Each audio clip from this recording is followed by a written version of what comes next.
répétition donc, de cette belle soirée. Donc, une soirée en la présence donc, de Philippe Mariou, que j'ai invité pour le vernissage de son 8e livre, qui vous présentera tout à l'heure. Philippe Mariou est à Casillac. Je ne le connais pas beaucoup, simplement. Je l'ai rencontré lors d'une visite d'un groupe. Il est président de l'association Edenart à Casillac. Et c'est une association culturelle. Et avec le groupe de l'association Edenart, les adhérents sont venus donc, pour une visite du château, suivie d'une dégustation des vins.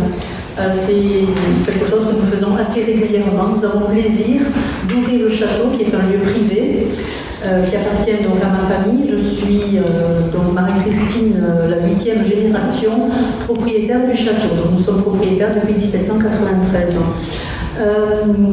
J'ai plaisir à accueillir donc, des personnes dans le cadre de différents événements. Et donc aujourd'hui, c'est le vernissage donc, du livre de Philippe Mariou. Bon, bienvenue donc à tous, ravi de vous accueillir pour cette soirée. Et je vais donc laisser la parole à Philippe. Donc il va présenter peut-être ça. Oui. Pas de souci. Tu dis un petit mot maintenant. Voilà. Donc je laisse la parole à Flores Rodriguez, qui représente le conseiller municipal, qui représente la municipalité de Casillac. Bonsoir.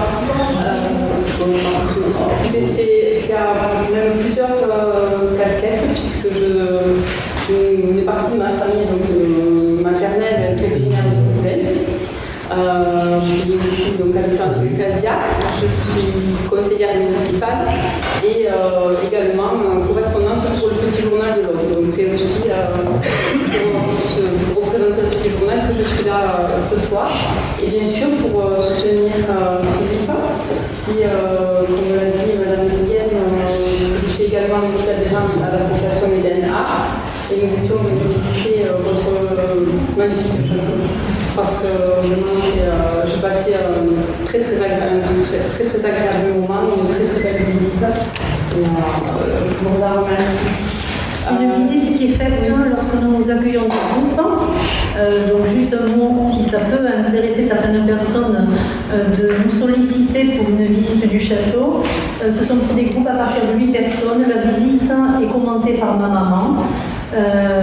Qui n'est pas là ce soir parce qu'on lui a offert une place au spectacle, donc Carmen à la Cité ce soir. Donc, elle est sortie, donc elle ne peut pas être parmi nous. Bon, voilà, on le charge de la représenter, de vous dire un petit mot aussi de bienvenue de sa part.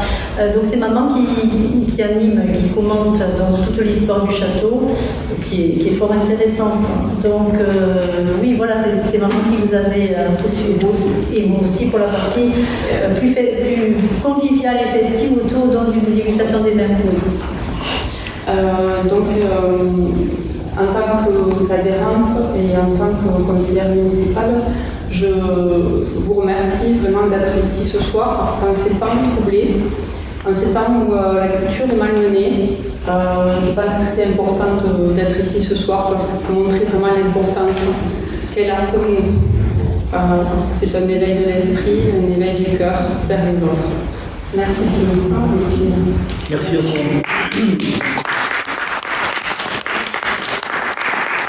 Je vais essayer de parler un petit peu fort. Donc à mon tour, je voudrais remercier Marie-Christine qui m'a gentiment accueilli. Ça s'est fait comme ça, c'est tout à fait banal. Elle savait que j'avais écrit un livre, elle savait que j'étais auteur. Elle m'a dit ce serait vraiment un honneur que tu fasses le vernissage, la présentation officielle de ton livre ici. Effectivement, moi j'avais eu 2 ou 3 propositions et je suis venu vers toi parce que mon livre, le récit de mon livre, allait pleinement dans le contexte de ton château. Voilà, donc je te remercie. Donc je voudrais remercier aussi toutes les personnes présentes aujourd'hui. Je regarde un petit peu autour de moi Ce qui fait plaisir, c'est que je vois qu'il y a beaucoup, depuis que j'ai écrit, il y a vraiment des fidèles, il y a quand même beaucoup de personnes qui me suivent dans ma littérature. Bon, je me dis à travers ça, je ne dois pas être aussi mauvais que ça, donc il faut toujours positiver quand on écrit, il faut toujours avoir confiance en soi, c'est vrai. Donc, merci à vous. Donc, comme disait Marie-Christine et Florence, bon, je suis auteur, je suis aussi sociétaire de l'Académie des Arts et Sciences de Carcassonne et je viens de sortir mon 8e ouvrage. Donc je suis édité, donc je présente aussi les excuses de mon éditeur qui n'a pas pu venir. Je suis édité par la maison d'édition Vox Scriba. Voilà. Alors j'ai aussi d'autres remerciements à faire. Je voudrais remercier Anita. Je voudrais remercier Josette. Je cite que les prénoms, après se reconnaîtront dans le petit travail, ce qu'elles ont amené en plus de mon éditeur sur mon livre, bien sûr. Véronique, qui me donne un petit coup de main pour la gestion de vente des livres et qui est quand même une amie. C'est elle qui a fait quand même c'est toi qui as fait les inscriptions. Ouais, si mes souvenirs sont exacts. Voilà. Et merci à Francis, voilà, le photographe de Casillac. On est amis depuis peu, on s'est découvert comme ça dans un endroit patrimonial, le domaine de Rivoire à Casillac, et depuis, bon, on est souvent ensemble. C'est lui qui m'a fait mon premier clip, qui a été vu, je crois, 1500 fois, un clip que j'avais fait là, pour présenter mon livre. Je l'avais fait sur le cimetière de Casillac. Certains m'ont aimé, d'autres ont été choqués. Là, c'est toujours pareil. Bon, ça ne peut pas plaire à tout le monde. Donc maintenant, si vous voulez, je vais quand même, vous êtes aussi venus pour ça, je vais vous présenter mon livre. Comme je vous disais, c'est mon 8e ouvrage. Donc, mon livre s'appelle La main perdue. Et c'est un livre qui a très mal démarré. Je vais vous dire pourquoi il a très mal démarré. Quand je suis allé dans les locaux de l'Indépendant pour le présenter, la photographe et le journaliste, on fait un petit travail, une demi-heure, une interview, sympa, des photos, on fait bien. Et quelques jours plus tard, j'étais sur mon téléphone, sur ma page sur Facebook, et je regarde souvent tout ce qui passe sur l'Indépendant. J'arrive et je m'en fous. Ils ont passé l'article de la photo. J'étais content, c'est passé rapidement. Je commence à lire l'article. Bon, je vais vous le lire texto, ça m'a tellement choqué, il faut quand même que je vous le dise. Le titre était ainsi fait.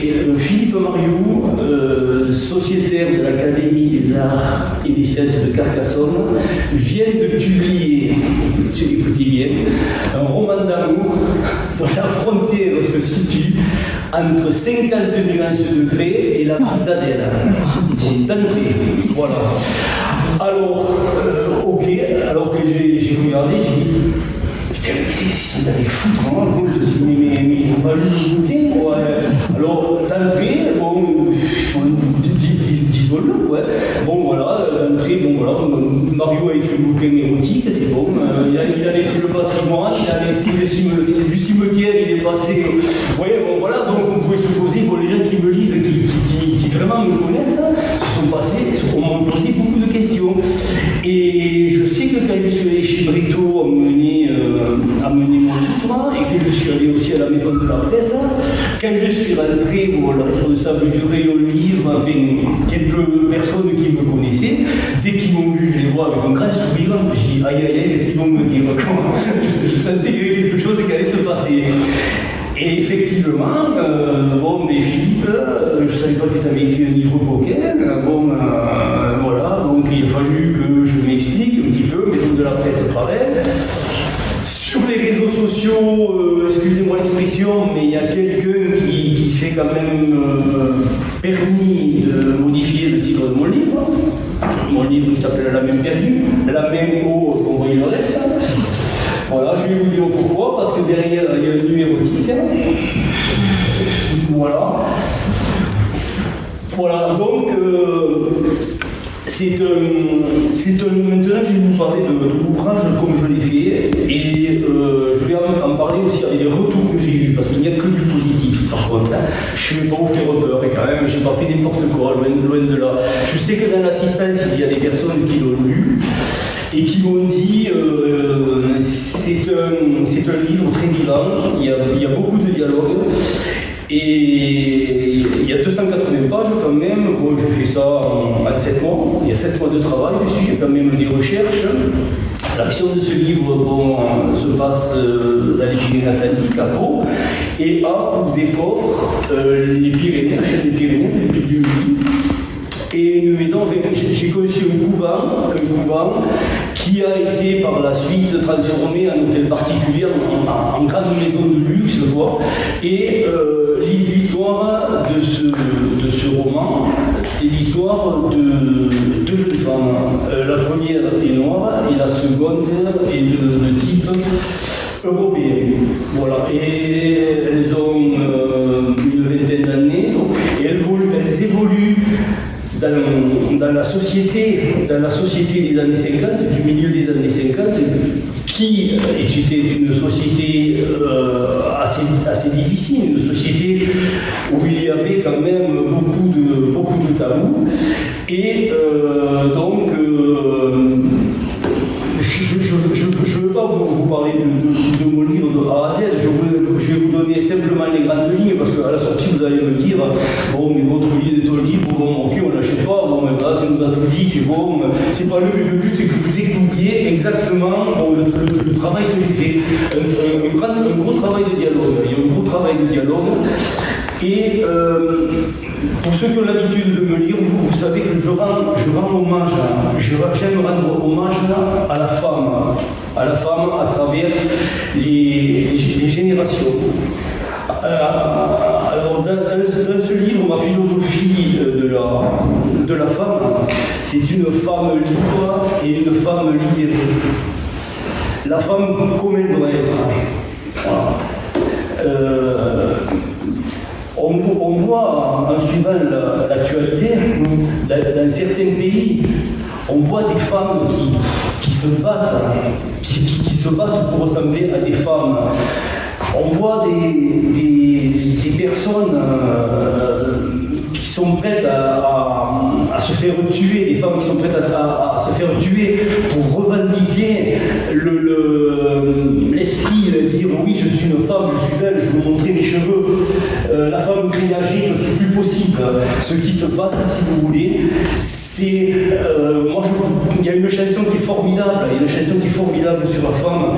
C'est la femme grillagée, c'est une chanson de Pierre Perret, je ne sais pas si vous la connaissez. Moi, j'ai appris à la connaître il y a quelques temps en arrière.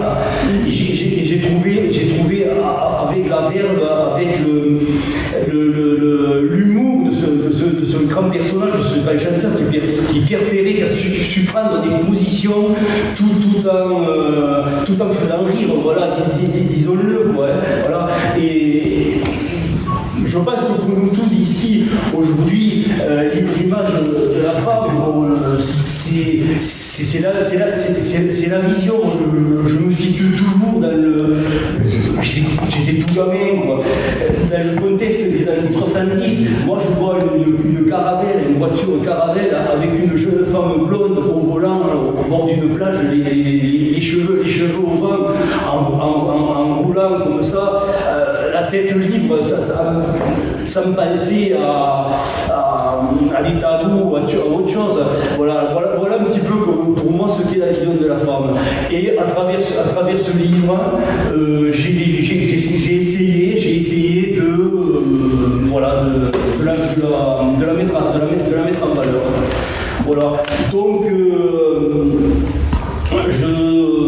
c'est un livre où on peut trouver, certes il y a quand même de l'érotisme, il y a des aventures sentimentales, il y a la dernière phrase du 4e couverture est très jolie, c'est la main perdue est un voyage initiatique vers l'espérance et la paix pour un souffle d'éternité. C'est le 4e couverture que j'ai fait avec mon éditeur, donc on a fait quelque chose d'assez sympa. je peux pas dire, oui, je suis content de ce que j'ai fait. Vraiment, je pense que c'est le livre, c'est le plus abouti. C'est le plus abouti que j'ai fait parce que c'est un livre où il y a énormément de dialogue. Et je sais que les personnes qui l'ont lu m'ont dit quand on l'a posé le soir, ils m'ont tardé le lendemain de reprendre la suite, de relire parce que c'était tellement passionnant. Une fois tu nous emmènes en Afrique, une fois en Italie. C'est un livre qui bouge toujours. Voilà. Et je pense que les personnes ici, bon, je pense qu'il y a 3 ou 4 personnes qui ont dû le lire. Bon, je ne vais pas leur demander, bon, mais je sais que ces personnes-là l'ont trouvé aussi intéressant et agréable à lire. Voilà en fait ce que je peux vous dire sur mon livre. Si après bon, vous avez des questions à me poser, il n'y a pas de problème, je vais le faire. Est-ce que je peux me permettre de te poser quelques questions du coup, parce que je pense que nos amis qui sont venus ici ce soir pour écouter et découvrir ce livre, peut-être sont curieux de découvrir sans dévoiler complètement l'histoire complète jusqu'à la fin.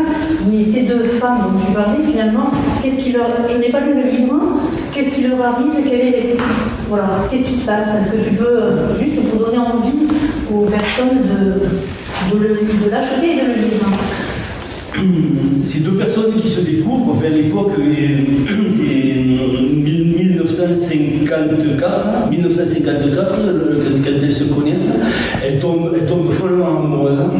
Alors qu'il y a l'une de l'autre. Alors il y en a une qui s'appelle Malia, qui était institutrice à Haute-Volta, l'actuelle Burkina Faso, quoi. Et l'autre qui habite Pau, qui habite une maison bourgeoise dans le milieu riche de Pau, quoi, et qui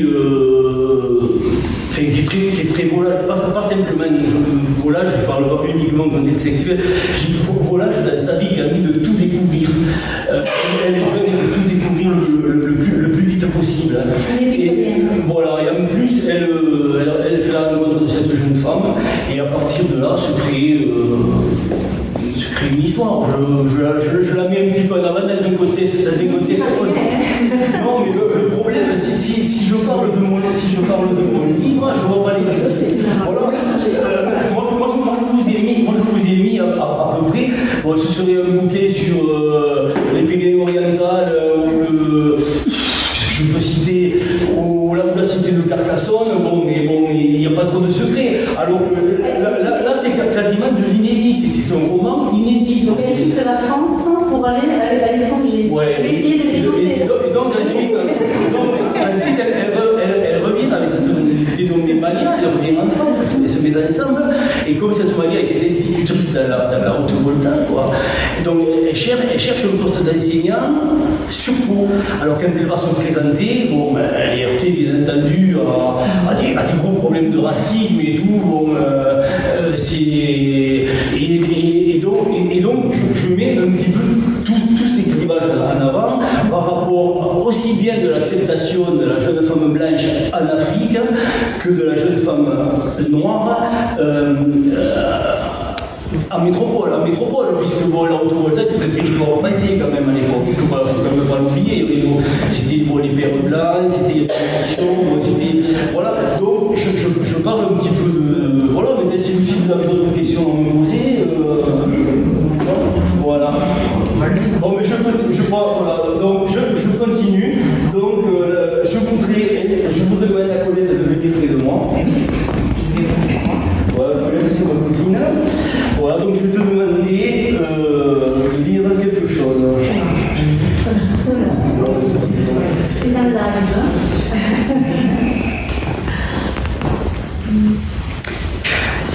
Voilà, je te demanderai de lire ça. Oh, à ma cousine Colette, qui est moi. Merci. Voilà. Je te remercie. Donc ça me fait beaucoup plaisir parce qu'on a grandi ensemble, parce qu'à Puisan, à une certaine époque, Ah oui, on a grandi ensemble. on a grandi tous les deux, et Dans la même rue. dans la même rue, et on a toujours été proches, et on a partagé aussi bien des moments faciles que des moments difficiles, et on est là. Et ça me faisait plaisir un petit peu de te le. Et Jacques était au courant, merci Jacques, il a su garder le secret. Moi,